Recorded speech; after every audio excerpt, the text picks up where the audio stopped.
Shelter strengthening. Hintikan pa ako dun.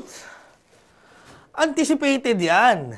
Bago pa dumating ang disaster, kaya nating i-anticipate at gumawa ng mga aksyon.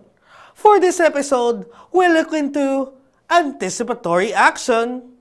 AA! Let's be disaster-wise!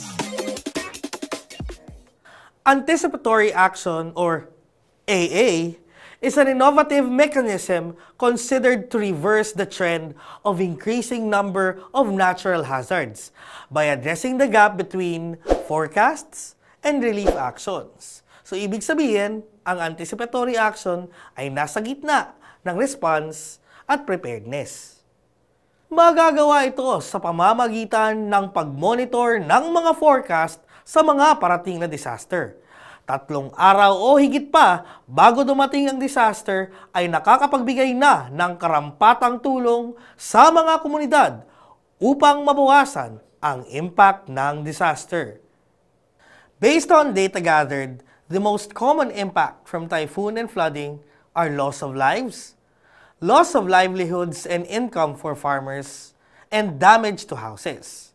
Kaya naman, ang mga na-identify nating early actions ay evacuation of livestock, early harvesting of crops, distribution and installation ng mga shelter strengthening kit, at relocation of small and medium enterprises. The Philippine Red Cross is one of the pioneer implementors of anticipatory action. Dati ang tawag ay forecast-based financing. Nagsimula ito noong August 2017 at hanggang ngayon mag-a-advance until December 2025. Ilan sa activation ng anticipatory action na naranasan natin ay ang Typhoon Tisoy noong 2019, kung saan 146 recipients ang nakatanggap ng tulong sa ating early actions na shelter strengthening kit sa 2 barangay ng Mercedes, Camarines Norte. Habang early harvesting naman ng abaka sa Catanduanes. Noong Typhoon Paeng naman, noong 2022, merong 78 households sa mga barangay ng Dipakulaw, Aurora ang na-identify as high-risk areas ng typhoon.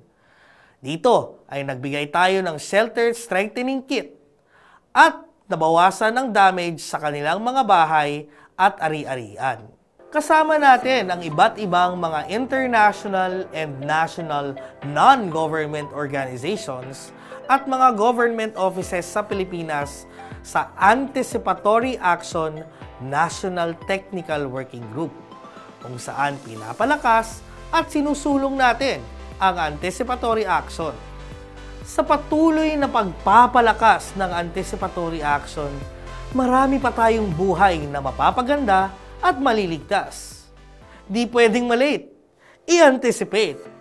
AA! See you next time, and always remember, be disaster-wise!